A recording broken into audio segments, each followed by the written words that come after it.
The following program, NORML Show Live, is intended for responsible adults only. We advocate for the repeal of marijuana prohibition for adults. We discuss the science, culture, and controversy about America's marijuana laws. We do not advocate or encourage any illegal activity and advise all listeners to learn their state and federal marijuana laws by visiting NORML.org, NORML.org. Opinions and claims made by guests and advertisers of NORML Show Live are their own and do not necessarily reflect the philosophy and policies of NORML. Listener discretion is advised.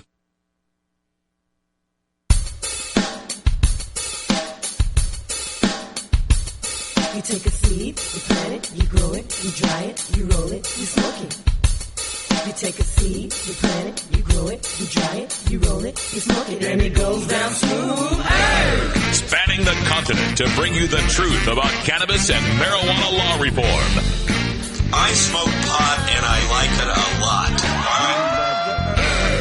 From the promise of legalization. And I think we need to rethink and decriminalize our marijuana laws. To the agony of prohibition. One major responsibility is to encourage people to use less drugs. The National Organization for the Reform of Marijuana Laws presents NORML Show Live, Marijuana Nation. Now, here's your host, NORML's Outreach Coordinator, Radical Russ Belville. Good afternoon and welcome to the weekend, Tokers and Tokettes. It is Friday, November 19th, 2010, and it's got to be 420 somewhere in the world. Thanks for joining us for our next 2 hours of live entertainment by, for, and about the cannabis community. Our first hour is podcast on iTunes and at our blog, stash.norml.org. It's called the NORML Daily Audio Stash. The second hour is just for you, joining us here live on Stickam. Thanks for being here. Joining me also here in the studio, pushing the buttons and turning the knobs, our own Ganja John. How's it going, Russ? It's going really well. And, of course, also joining us on the show from our studios in Astoria, Oregon, Cannabis Carrie. Hi, Russ. Hi, John. I can't believe it's Friday already. When did that happen? Yay, it's Friday. It's the weekend before Thanksgiving weekend, and I did want to clue everyone in that next week on Thursday and Friday we will have no shows, as everybody's going to be doing the Thanksgiving thing. I won't be here Wednesday. And John won't be here Wednesday, so There we go.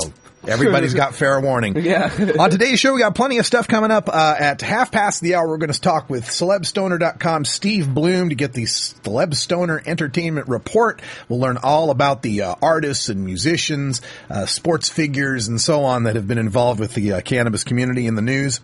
Also, at 45 past the hour, we're going to speak with filmmaker Doug Ross. He's got a new documentary he's putting together called It's a Normal Life, so that'll be an interesting talk.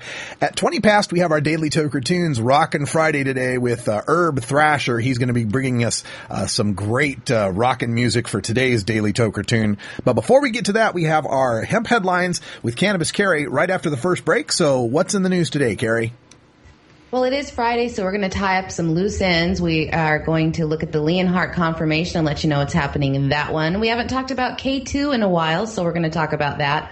Also, a school in Nevada has something going on. We're going to tell you about that and an update of another story that we did this week. So lots of updates today, Russ. All right. Sounds good. And before we go, I also wanted to bring up an email that I had received. We did a couple of stories here where people were criticizing NORML, specifically these religious stories that I had been talking about. And I just wanted to bring up a thank you note that we received just so that we could say something nice as we go into the weekend. This came from a woman named Elizabeth who wrote to our own Keith Strop and said, "Thank you for asking how my son is. Home safe and sound. Any problems that came up our back was covered by NORML Legal Counsel. The wonderful and so generous men that helped us," and then she named the two NORML Legal Committee attorneys, "personally reviewed my son's charges, offered to attend court on a moment's notice, and took the time to contact and make arrangements with the public defender who offered assistance if we had problems retrieving the vehicle. These very generous attorneys gave me great comfort during a stressful experience, and they did this long distance, having never met myself or my son. Hard to say enough good things. NORML is on our Christmas list this and every year. You have been very good. Smiley face." That just warmed my heart. So thank you so That made much. me feel good. Yeah, and that's coming out of the Midwest. I'm not going to identify the people or the state or anything like that, but this is a place where people could get in serious trouble for marijuana charges, and it's always good to hear that. We're back with your normal hemp headlines right after this. You're listening to NORML Show Live, the voice of the marijuana nation.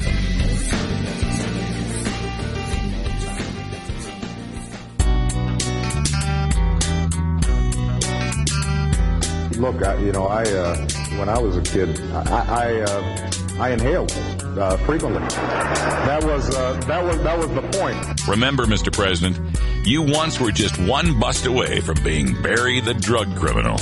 Life ain't a box of chocolates gone. That's why people smoke weed and take bumps and drink way too damn much and get drunk and do it all over again first of the month.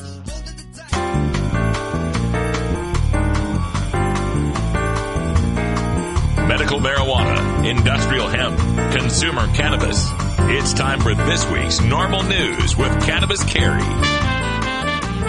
Activists are still waiting for Michelle Leonhardt's official confirmation as we head into the weekend, but are more committed than ever to oppose her position after comments she made before the Senate Judiciary Committee on the first day of her Senate confirmation process.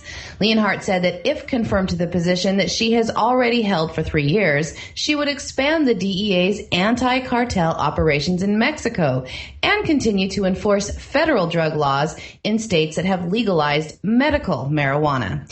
This is in direct opposition of the October 2009 Justice Department memo that the administration would no longer waste resources pursuing medical marijuana participants that were in compliance with their state laws. Leonhardt made the statements in response to Republican Senator Jeff Sessions of Alabama, who began his questions with a declaration of, quote, "I'm a big fan of the DEA." Senator Sessions then asked Leonhardt point blank if she would fight medical marijuana legalization. Ms. Leonhardt responded by saying, quote, "I have seen what marijuana use has done to young people. I have seen the abuse. I have seen what it has done to families. It's bad. If confirmed as administrator, we would continue to enforce the federal drug laws." Now, for his part in the questioning phase of the confirmation hearing, Representative Sessions continued to make marijuana legalization a main point, adding his own opinions on the matter. He said, quote, "These legalization efforts sound good to people. They say we could just end the problems of drugs if we could just make them legal. But any country that's tried that, Alaska and other places have tried it, have failed. It does not work," Sessions claimed. "We need people who are willing to say that. Are you willing to say that?" Sessions asked Leonhardt. She answered, "Yes, I've said that, Senator. You're absolutely correct about the social costs from drug abuse, especially from marijuana. Legalizers say it will help the Mexican cartel situation. It won't. It will allow states to balance budgets. It won't. No one is looking at the social cost of legalizing drugs." Unquote. Now, most disappointing to advocates of medical marijuana and legalized marijuana for adults, although that despite a coalition of advocacy groups like ASA, MMP, and NORML calling on their members to ask Leonhardt tough questions regarding her public record, not a single senator did. So she will likely be formally confirmed to the position next week.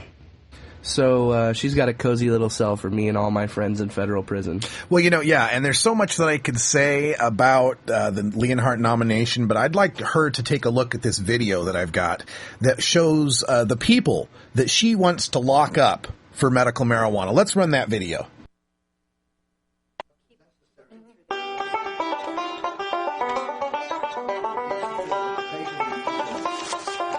We could tell them at that meeting, we have formed this cooperative collective. We are growing marijuana. We are distributing it already to John Jones. Recently, the LA Times reported on a group of Orange County senior citizens who are trying to gain access to medical marijuana. Local authorities are sympathetic, but no landlord will rent them space for a dispensary. Desperate for relief, they're taking matters into their own hands. One night at 3 a.m., I woke up and I didn't make it to the washroom. And at that point, everything in my body had erupted out of every orifice, and I'm lying in my own, pardon the expression, crap. And I thought, I can't stand this. This isn't me. If I had a gun, it would have been over at that point. But I went to this meeting, and I met Tracy, and I saw this booklet that says multiple sclerosis, medical marijuana. And it just verbally poured out of me that I needed help and anything they could give. And that night, again, these waves of nausea, followed by vomiting that goes to the bottom of my toes and so forth. And before that happened, I took a puff for the first time in my life, and I sat back and, well, maybe it's safe to go to bed. And from that time on, I have felt as if I had something to help me keep control of a body that can go out of control, and it will in the future. But it gave me hope. Your story, it's phenomenal, and it's criminal that this is not available, that people don't know this. I think we're ready for that point where we can get 4 or 5 people together, find a site for cultivating, and then distributing it. But you know all the guts of how to work that. And I don't. Just find a spot. Just find a spot. You know, we have in Laguna Woods Village that's really cool is atriums. They're completely enclosed. It's the perfect, it seems to me, after looking at this, it's perfect private spot. I'm a physician. I know nothing about marijuana.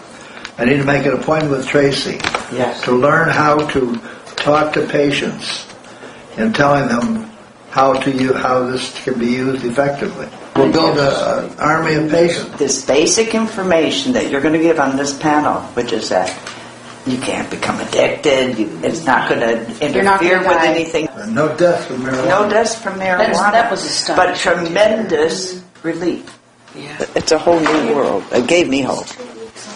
And that's really what it amounts to. And I'm sure I'm not alone. That's just an amazing video from Americans for Safe Access and the Common Sense for Drug Policy, and it perfectly encapsulates some of the people that Michelle Leonhardt thinks ought to be put in a jail cell for using marijuana. As local governments and some state governments are banning the chemical substance that is known as synthetic marijuana, often sold as K2 or spice, the Polk County Sheriff Grady Judd of Florida is making good on his promise to crack down on stores that sell it. This week, the Central Florida Sheriff announced that more than a dozen arrests have been made over the controversial product that is sold as incense, but is really an inert combination of dried herbs sprayed with the chemical JWH-18 or a similar byproduct.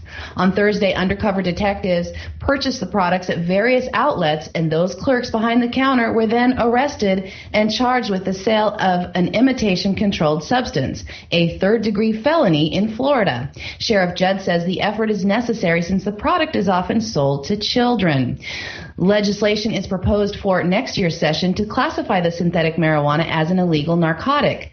Now, meanwhile, one of the reasons for the explosive popularity of the new substance is coming to an end. A company called NORML in Flagstaff, Arizona, has now come up with a lab-based test that definitively confirms the presence in the urine of JWH-18, JWH-19, JWH-73, and JWH-250, the 4 most commonly seen forms of synthetic marijuana. The test was developed primarily for the criminal justice system, including drug courts, probation, parole, and treatment centers, and the company was allowed to retest hundreds of randomly pulled specimens of individuals that are court ordered not to use mind or behavior altering substances, and the company's claiming they detected the synthetic cannabinoid in over 60% of those samples tested. The specimens that were tested had previously tested negative for drugs of abuse. The company says that the samples they tested showed geographic trends of use, mainly in Nevada, Colorado, southern Arizona, Kansas, and southern California. Wow. Okay. Well, first of all, the notion that there is a charge for being caught with an imitation-controlled substance, like if I take a bunch of oregano in a baggie and try to sell it in Florida, can they bust you for that? Maybe. I don't know. Yes, Russ. They absolutely can bust you for that. There's been a case of people trying to pass off something other than marijuana that looked like marijuana. So it's absolutely a crime in Florida to sell oregano and call it marijuana. Or I suppose powdered sugar and call it cocaine or anything anything else like that. Okay. All right. So a new drug test. Well, this reminds me of the, my days growing up in the 80s in the arms race between the Soviet Union and the United States, right? It was like, oh, we have new missile. Oh, so we have new missile shield. And now we've got a new missile. Oh, we have new anti-missile that shoots down missile.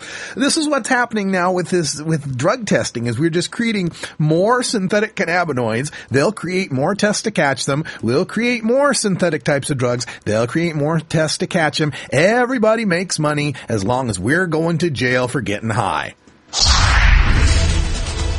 A Northern Nevada school principal is defending the suspensions of 12 students for posting pro-marijuana signs on campus. The Carson Valley Middle School principal, Robert Bean, says the signs reading legalize weed and free the weed caused a disruption for classmates. He says they violated a policy requiring all signs to be pre-approved by staff before being displayed. The group hung nearly 30 signs at the Gardner School as part of a protest after 3 classmates were taken into custody on suspicion of smoking marijuana next to the campus on November 9th. Alan Lichtenstein of the American Civil Liberties Union of Nevada questions whether the signs caused a disruption and thinks their message spurred the crackdown on the students. Well, of course the message spurred the crackdown, but they're within their rights, at least as far as our Supreme Court has decided. I mean, I think this was pretty much settled with the Bong Hits for Jesus case. And in that case, the kids were putting up, these were high school kids, not middle schoolers, that were out of the school. They were outside of school, and they put up a sign that said Bong Hits for Jesus on the route of, I believe it was the torch, the Olympic torch coming through, something like a very important thing where the whole town was gathered around, and they had gotten time off school to put that sign up. So they're not in school. It's not on school property. They put up a thing that says Bong Hits for Jesus, and they got suspended for that, and that got upheld by the Supreme Court. So I can see if middle schoolers are putting up pro-pot signs in the school, how they're in trouble for that as well. Not that I'm for it, not that I support it. I'm just explaining why the school administrators thought they could get away with it. And an update on a story we covered this week of the American soldiers who broke into a Colorado medical marijuana dispensary only to get locked inside. The Gazette newspaper in Colorado Springs has published a police affidavit that says that 2 of the 3 Fort Carson soldiers told officers they were trying to steal the marijuana so they could destroy it.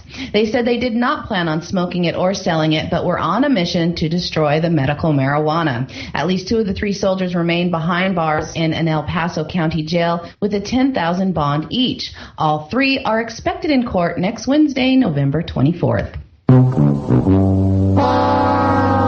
Yeah, that's what we were doing. We were breaking in to try to destroy the marijuana. I hate drugs. Yeah, we hate those drug smoking hippies. It was Operation Plant Killer. Yeah, that was it. Operation Herbicide. Enduring Freedom. Yeah, that's what it was. Sure thing. Oh my God. Sorry, my button's not working. Oh, no. Okay, I'll just tell you, there's one more left. New Jersey senators are scheduled to vote this Monday, November 22nd, on a resolution to force state health officials to revise the proposed regulations for the state's medical marijuana law. The proposed regulations would make an already restrictive program nearly unworkable. So we're just urging you to contact your state senator and urge them to vote yes on SCR 130 because the proposed rules violate the intent of the law, limiting the manufacture of medical cannabis to only 2 licensed facilities, restricting the number of strains, potencies, and requiring doctors to register and then see patients every 3 months to wean them off of medical cannabis is not acceptable in a state medical marijuana program. Absolutely. I mean, we're going to have 2 grow sites, 3 strains, 4 dispensaries, 10% limit on the THC, require the doctors to register, require the doctors to every 3 months try to wean their patients off of medical marijuana. I believe now that the latest proposal is that if you want to use your medical marijuana, you cannot do it in a public place. You have to do it in your home, in the basement, chained to a radiator on every odd Thursdays at 3 a.m.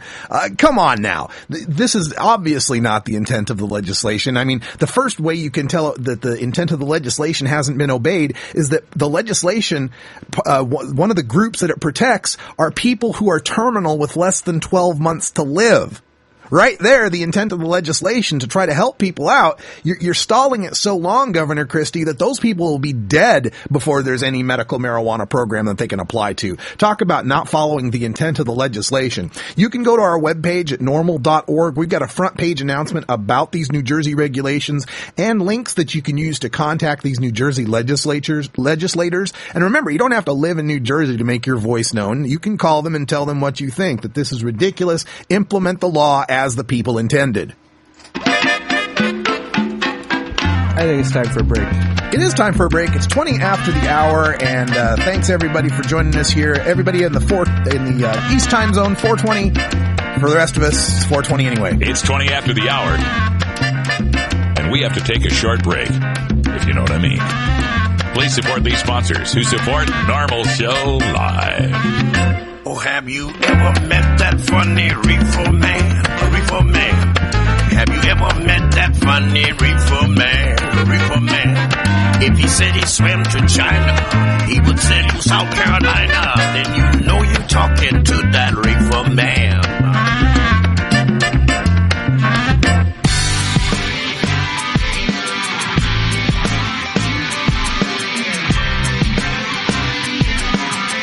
Been busted?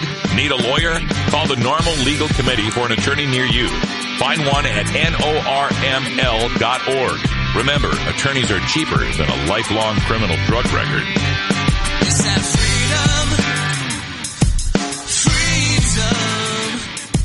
I'm free to do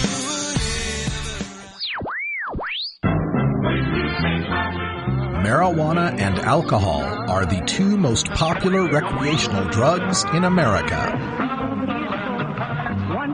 Marijuana smoking is non-toxic, relatively safe, and has a low risk of dependence.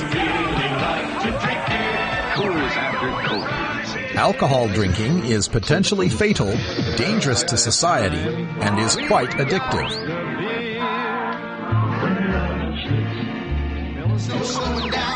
Marijuana is safer, so why are we driving people to drink?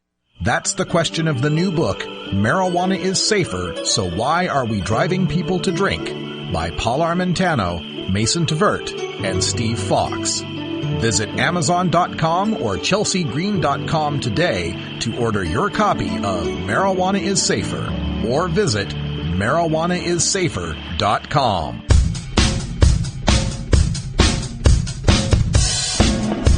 It's time for your Daily Toker Tunes, the best in 420-friendly music from all genres that uplifts, entertains, and informs the public.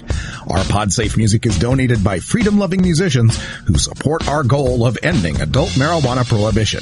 Today we take you into the weekend with Rockin' Friday, our segment featuring the best rock, metal, punk, and jam band music, brought to you by Herb Thrasher at herbthrasher.com. If you'd like to submit your song to be played on NORML Show Live, send it to us at stash@norml.org. Now, here's some great independent marijuana music for today's Daily Toker Tunes. Oh, I love when we get to the weekend here, 23 after the hour, and we pick up the phone with Herb Thrasher, our resident metalhead. How you doing, Herb? All right, Russ, how's it going today? Ganja John, Cannabis Carey, how you guys doing? We're doing good. It's a great show, and I'm looking forward, of course, to tonight. We've got the Boise State-Fresno game. I hope we're ready to go at the old Herb location for watching that. Yeah, we are going to be ready. I can see you're already wearing your game day T-shirt. You're right. We're ready to go, and very excited to be playing the SEC in 2011. We got a game with Georgia that's just been booked. How about that? That's going to be a real football game, guys. Yeah, we might be involved. We might not be 31-point favorites for that one. That's outstanding. Now, I'm real proud of you guys, Russ, for stepping up to the plate on this one. It's good times. Thank you so much. So what's what you got? Ready to rock, man. Yeah, let's rock. What you got? All right, man. So today we're going to stay in Texas. Texas seems to be a good place to rock these days. So we're going to stay in Texas. And our band, a new band this time, you guys, if you don't like this name, there's just something wrong. Hognose. And the album is El Sombrero. Does that just spell rock right there, Hognose? Yeah. All right, so Hognose has taken everything you've heard before, the good stuff, and distilled it into a handful of songs. It's powerful, heavy, visceral rock and roll, and with the Pantheon influences to speak of. Hognose has the doomy riffs of Sabbath and the Southern by Grace Texas swagger of ZZ Top, the expansive, atmospheric sensibilities of Pink Floyd, plus the epic tendencies of the stoniest of stoner bands. Hell, if you even listen closely, you might could pick out a few more references. So on some El Sombrero, you can take your pick of great songs. You've got the foot-stomping drive of Weed Billy, and the first song, which is creatively named The First Song, and the Sabbath-inspired crunch of Hunting Rake, or the good old boy of Meadowlark. All of those have the hog-nosed sound, a strong combination of riffs and hooks, all drenched in Texas boogie. Throw in a couple more solid tunes, and end with the faithful rendition of Pink Floyd's Breathe, probably with a little growls, though. I suspect they're going to have some growls in that one. Yeah. And you've got the makings of a killer rock album. Hog-nosed are getting better and better, and El Sombrero is the proof. So what do you get when you have a little bit of weed and a little bit of hell, Billy? You get Weed Billy, guys. All Rock right. on. Horns up. Rockin' Friday.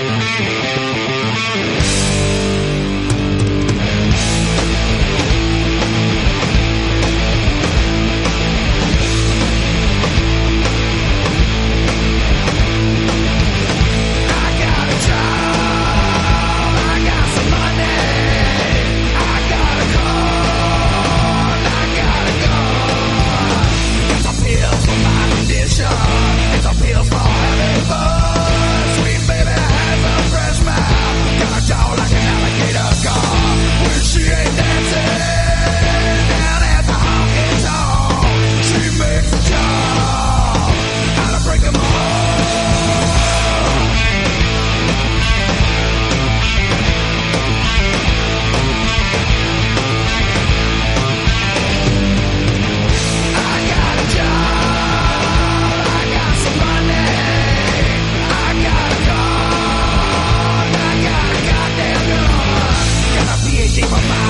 that's a powder for having fun. Sweet baby like a tomboy, got a tail like a treasure shark.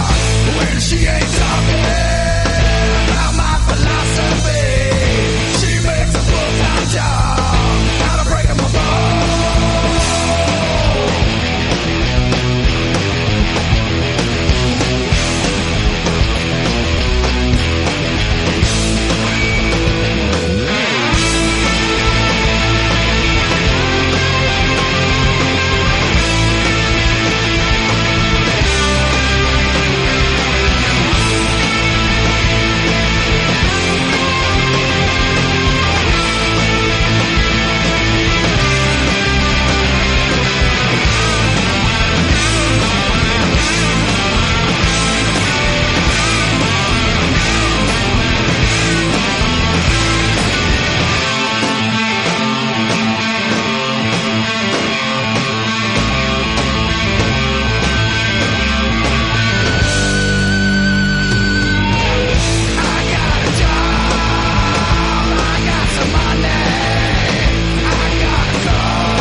Starfish Designs, makers of the original Gandalf. I'm Radical Russ, and when I want to relax, I always have my 17-inch long original Gandalf from Starfish Designs nearby.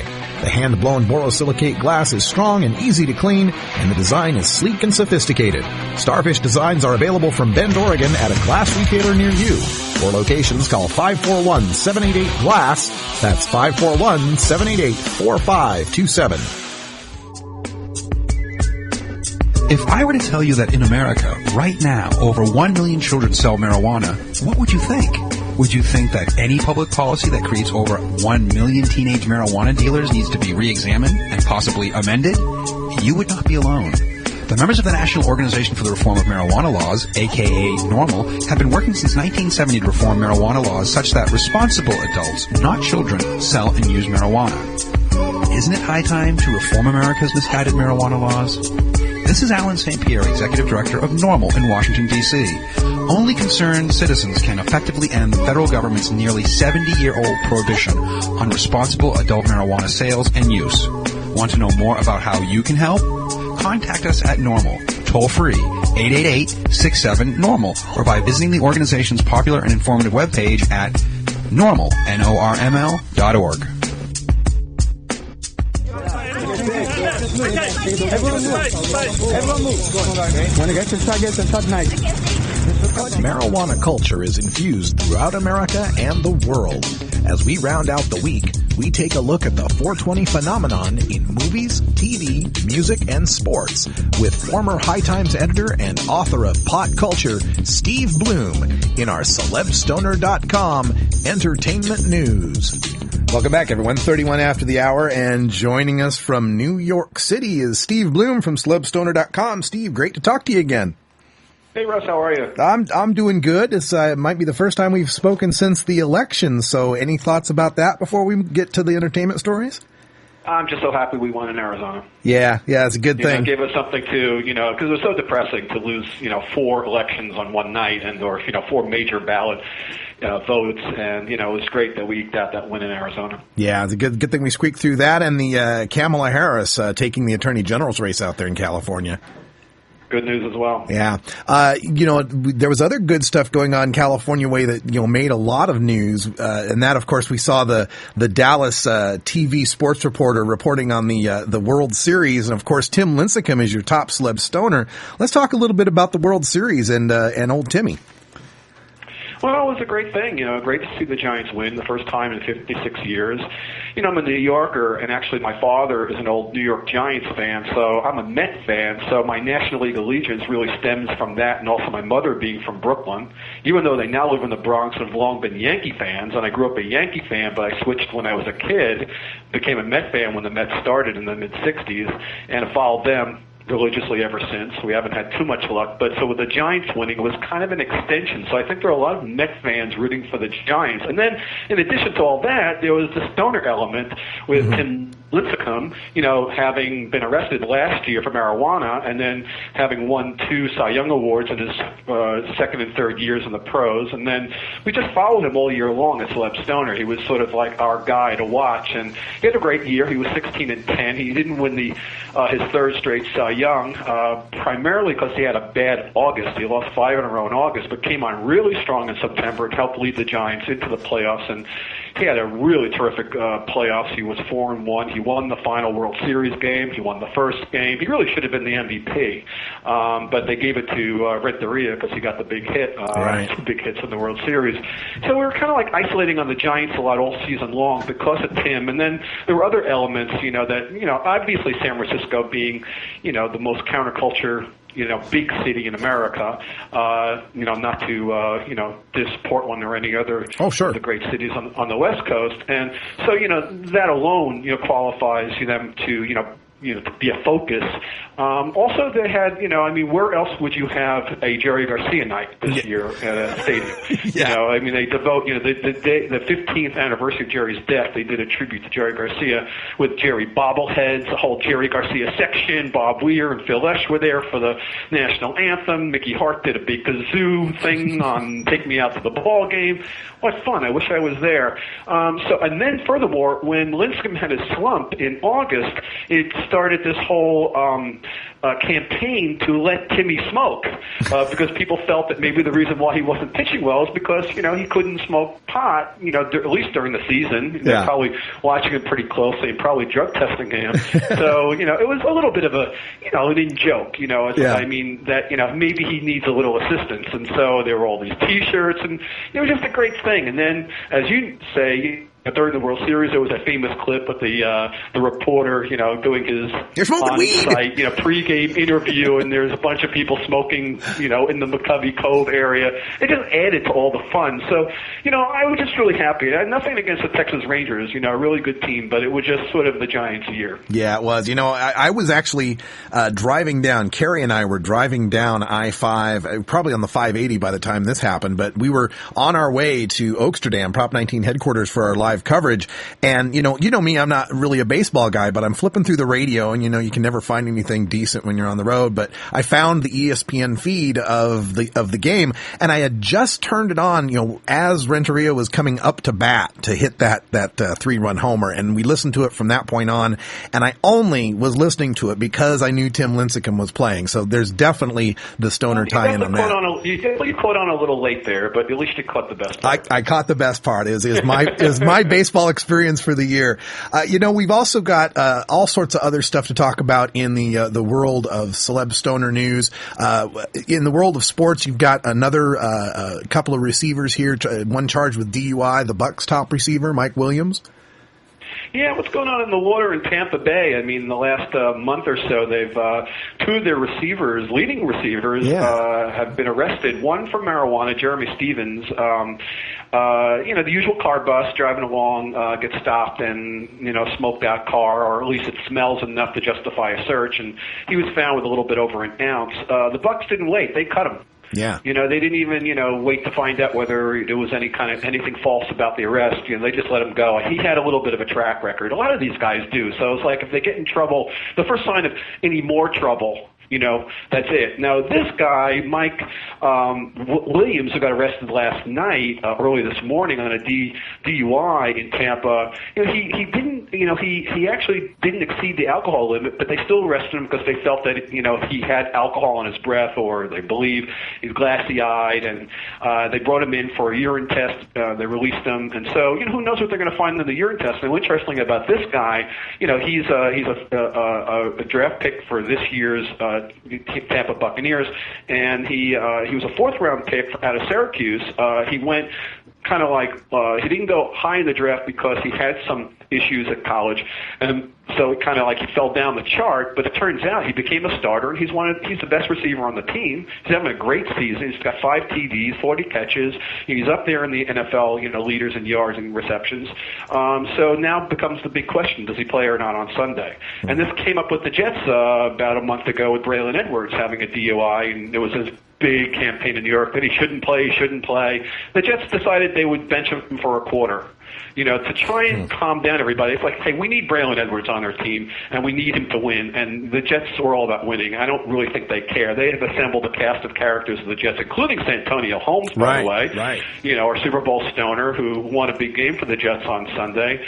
Obviously they're not very concerned about his past, and he has a drug arrest and a marijuana arrest and some other, legal issues in the past, so the Jets don't seem to really care. But because there was such a drumbeat to bench him, the Jets benched him for a quarter. So it's very interesting. What is Tampa going to do? Here's the guy they need out there in the field on Sunday, but he got into trouble. So will they or won't they? Yep. We'll just have to stay tuned and find out. The weekend before the election, Prop 19 election, on the live broadcast of Bill Maher's show, Real Time with Bill Maher, comedian Zach Galifianakis made headlines and got me a ton of hits on my website, by the way, for smoking a joint on the show live. What did you think about that, and have you followed any aftermath of that incident?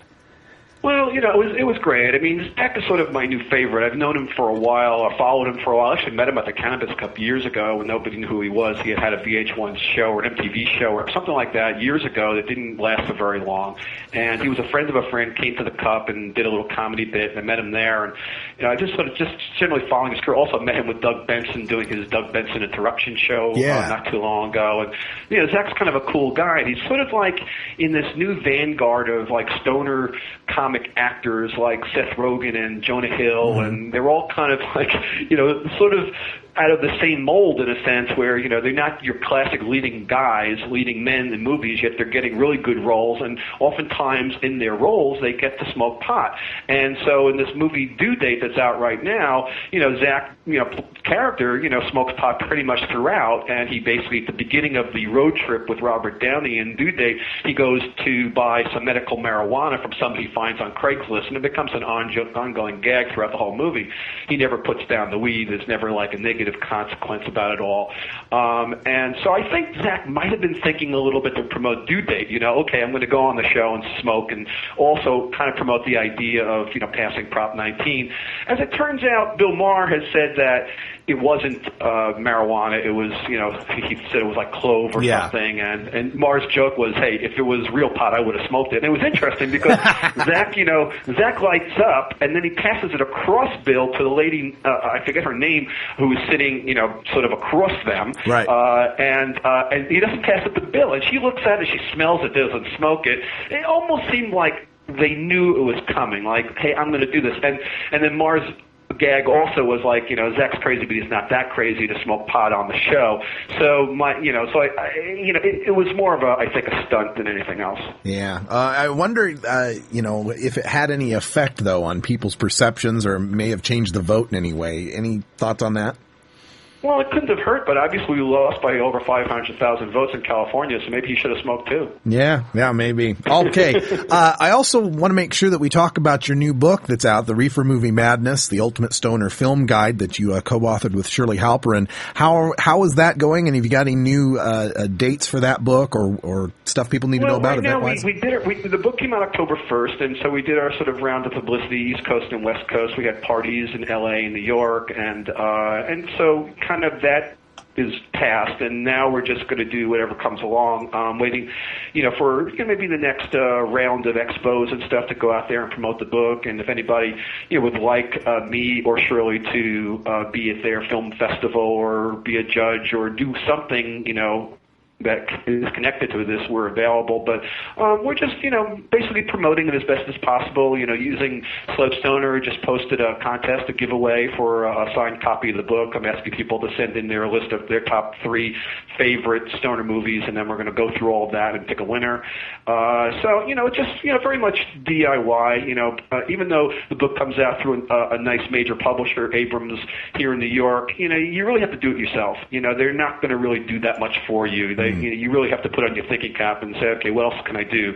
And I unveiled the book at the NORML conference, as you know, of course, back in September in Portland, and we'll continue to do anything and everything that anybody would be interested in us doing. I have a presentation that I did at the NORML conference. I'm willing to do that anywhere. If anybody wants that kind of presentation, and then that could change. We could always change the movies, but pretty much the idea is telling a brief history of stoner movies in a video presentation. The book does it in more of a detailed presentation because there's over 600 movies listed and written about in the book. So for the video presentation, that's more like 25 movies that you see, short scenes, and then, stitch together the history of how marijuana and other drugs have been portrayed and depicted in the movies over the years. How has it changed? Obviously, from Reefer Madness and that era of the 30s when it was all about exploitation, to, moving it into the 60s and when things really started to shift, especially with movies like Easy Rider, and into the 70s with the funny ha-ha stuff of Cheech and Chong, and then, pretty much going through the 80s era, which was a little more cocaine-oriented, Scarfacey, and then coming into the 90s where there was sort of this new appreciation of marijuana in the movies, starting with movies like Dazed and Confused and Half-Baked and The Big Lebowski, and then into this era, where now we have this genre, a full-fledged genre called the stoner movie. So we await the next stoner movies of 2011. Oh yeah, we'll be checking them out at celebstoner.com. We can always find the latest reviews and information on music and sports and TV and movies. It's always a great resource, and we love having you on your show, Steve. Thanks for joining us. Thanks for having me, Russ. All right, when we come back, we'll be speaking with Doug Ross, a filmmaker behind the new documentary, It's a Normal Life. Stay tuned. It's NORML Show Live. Ever wonder how often to change your bong water? The most effective method for baking pot brownies? The best destinations for a ganja getaway? How to hide herb in your car? Whether to grow your own? How precisely to legalize it? or how something as wonderful as marijuana ever got to be illegal in the first place. Finally, you can find all these answers and much more in the official High Times Pot Smoker's Handbook, featuring 420 things to do when you're stoned. Since 1974, High Times magazine has covered marijuana in all its aspects and wonders, from cultivation to legalization to the herb's enduring and exalted place in popular culture. Packed with inside information, the official High Times Pot Smoker's Handbook rolls all of this collected wisdom together into a single indispensable ganja guide, including an entertaining look at marijuana's history, profiles of herb-friendly travel destinations and festivals, favorite potluck recipes from the High Times staff, smoking skills, advocacy and activism, essential marijuana movies and songs, profiles of famous cannabis strains, comprehensive growing information, celebrity endorsements, and much more. This is truly, finally, the ultimate guide to green living.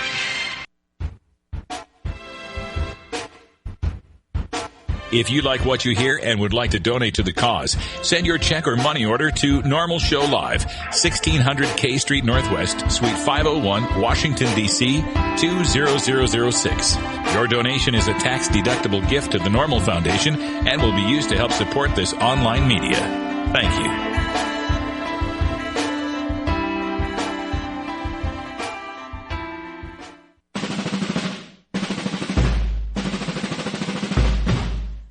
The effects of marijuana prohibition are felt by all Americans in every walk of life, regardless of race, creed, color, religion, social status, wealth, gender, sexual orientation, or even one's use or non-use of marijuana.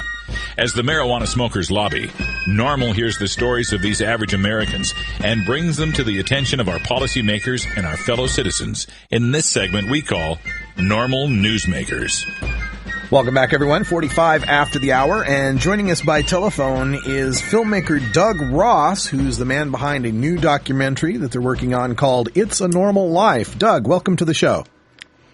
Hey, good afternoon, everybody. I'm calling from the Washington, D.C. area. Oh, excellent. And, yeah. The headquarters for NORML. I'm not actually at the headquarters right now. That's right. We're located on K Street, 1600 K Street Northwest, Suite 501. If you're in Washington, just off tangent here, Doug, just for our listeners out there, if you're ever in Washington, D.C., stop by the office. It's a really cool office, and we have all sorts of memorabilia going back, over the 4 decades of NORML's time, portraits by Hunter Thompson and some great other stuff out there. Check it out. NORML's headquarters, 1600 K Street Northwest, Suite 501. Doug, so I wanted to talk to you about this documentary, because I do believe It's a Normal Life you're talking about the activists and the work in NORML. Tell folks about the film you intend to produce. Well, it started some time ago with another co-producer, Rod Pittman, who lives up in Portland. And he had interviewed several people at one of the NORML conferences in, I believe it was Berkeley. And they had a lot of footage, and they didn't have a real story put together. So they called me, and I'm a documentary maker. My brief background, I've been at History Channel and NASA TV and PBS, and for 30 years that's what I do. So they called me in, and essentially I started shooting more footage and started right here in D.C. with the NORML office and talked with Keith Stroff and Alan St. Pierre and other people that worked at the D.C. headquarters.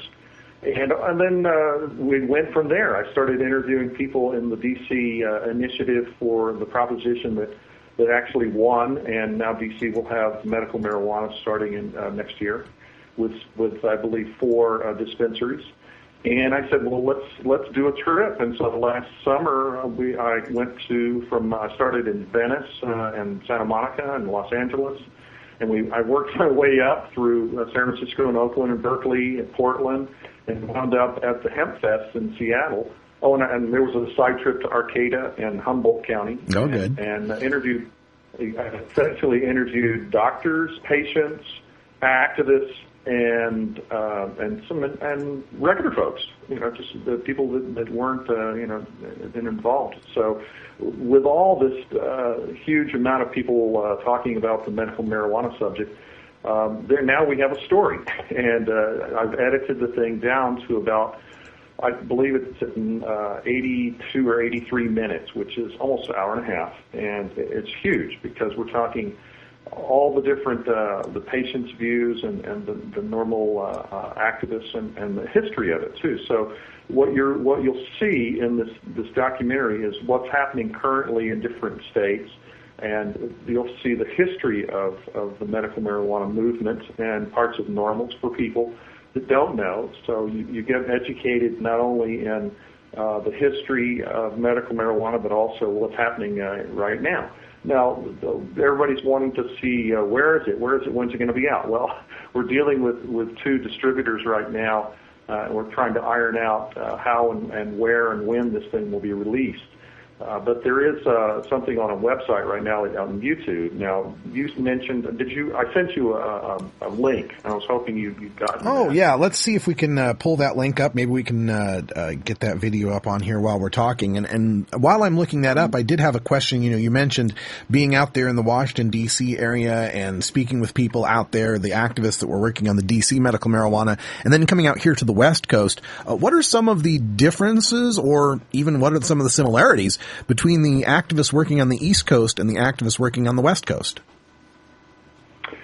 Well, okay. Well, the first thing is that over here the laws are so much more restrictive and conservative as opposed to being in the West. Now, I'm not from the D.C. area. I grew up out in the Bay Area and also lived in Hawaii.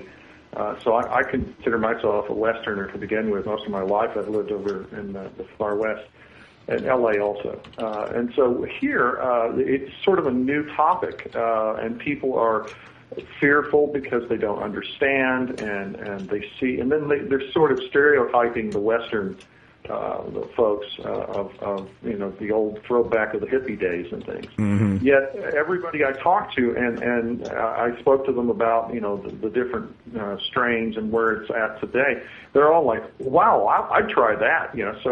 So generally, the population says, oh, we'd love to do that, but they have no idea on how to organize it or get it through any of the legislatures, which are probably pretty much anti-medical marijuana at this point because of the grip that the DEA has on the East Coast, although it's slowly making its way through, as they see in the West and the rest of states, even Vermont, which is obviously East Coast state.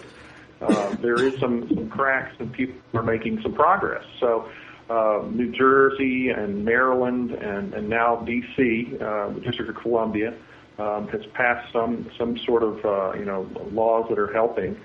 So we'll see in the next few years. But as far as the general population, everyone's for it. Everyone's for it. That's the one thing I can tell you that's similar on both sides, is they're always for it. The only difference, of course, on the West Coast is that it's pretty much open now, and it's taxed and regulated in Oakland and Berkeley and all, and like you do you have it open in Portland and the state of Oregon. So I'm really excited about it. But I wanted to mention one thing, was that one thing Vivian McPeak said in one of the interviews we talked to him about the different things. He brought up that, even if you're not for medical marijuana or you use this as a recreational aspect, he says it's about freedom, and it's about people's rights and access to a medicine. And if you look at it at that point and forget about the baggage that it's had, that the marijuana has had and cannabis has had over the years, it really is. It's about access. It's about freedom. It's about medicine. And this being the healthcare year that got passed with the Democrats and I guess obviously they're the only ones who voted for it. So I was really struck by that, and I thought, well, this is the story that everyone should be watching. Yes. And so when you see this documentary, you'll see that all the different individuals that have afflictions and things, and it really does help them, and the doctors prove it and show the scientific side. It's pretty amazing what you'll find. And my hope is that when we show this and get this thing out to the public into the different states that don't have any opportunities for people to have medical marijuana, they'll be able to use this and show this to their communities and their legislatures and get this ball rolling get this whole thing done before the next few years or so. And I feel like if I can be there and help, then I think it's gonna work. Well, we're speaking with Doug Ross, the filmmaker behind the It's a Normal Life documentary. I've got that link up, and we've got the video ready. Are we good to show that to our audience here? I hope so. Okay. Well, Doug, I got to let you know that while we're showing this, you won't hear it because we have to switch feeds, but we'll be back with you here in about 2 minutes after this is done, okay? Okay, and I've got to ask the public about something when you come back. Will do. This is the video, It's a Normal Life.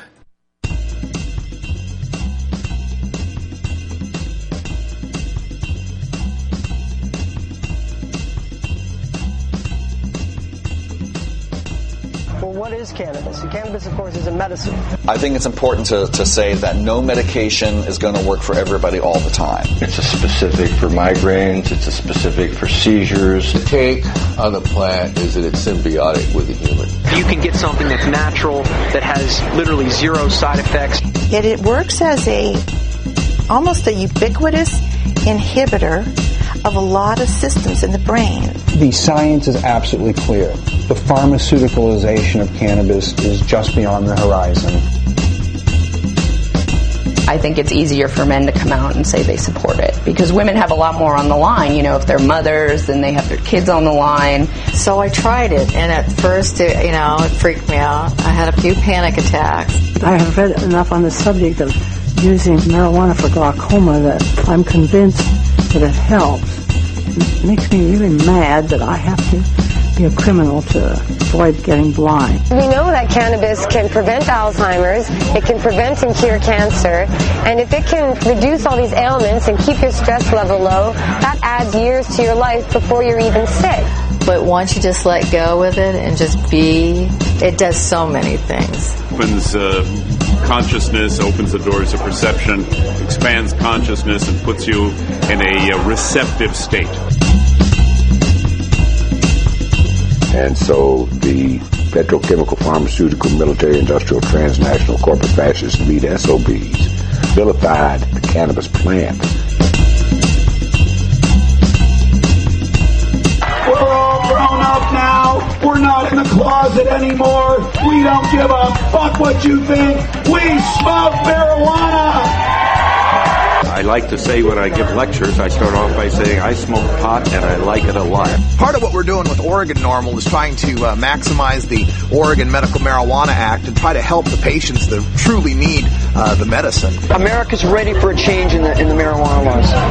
We're reached critical mass to change this critical mass.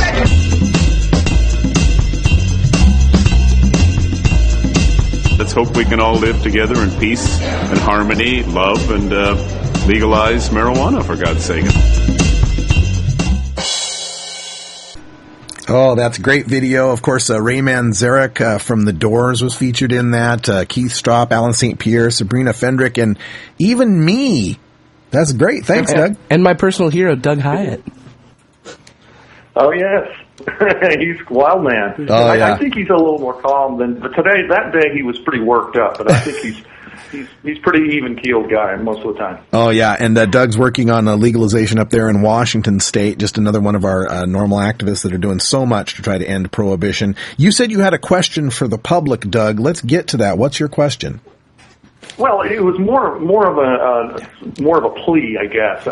In my journeys in the last few months and going around talking to all the different people and things, one thing that you don't see a lot of in the video is marijuana either being smoked or grown in in fields or in grow rooms or anything. And we didn't. One thing we wanted to show actually more of the plant itself, and we just never got access to it.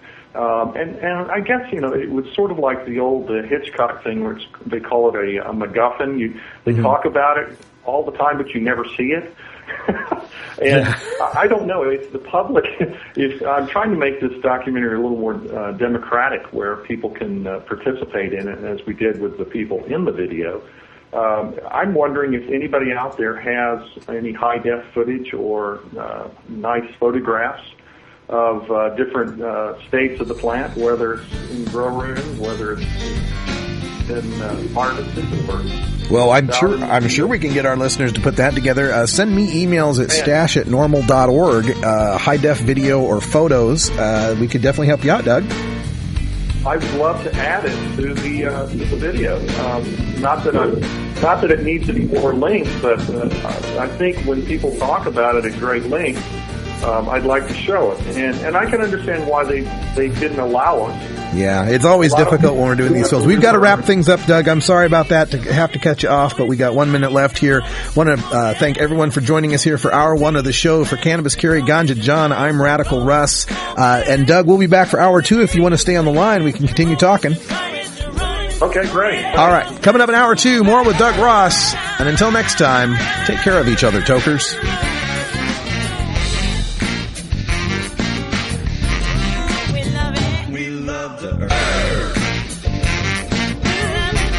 This is NORML Show Live, the voice of the Marijuana Nation. Take it out one more time. You take a seed, you plant it, you grow it, you dry it, you roll it, you smoke it. You take a seed, you plant it, you grow it, you dry it, you roll it, you smoke it. You take a seed, you plant it, you grow it, you dry it, you roll it, you smoke it, and it goes down smooth.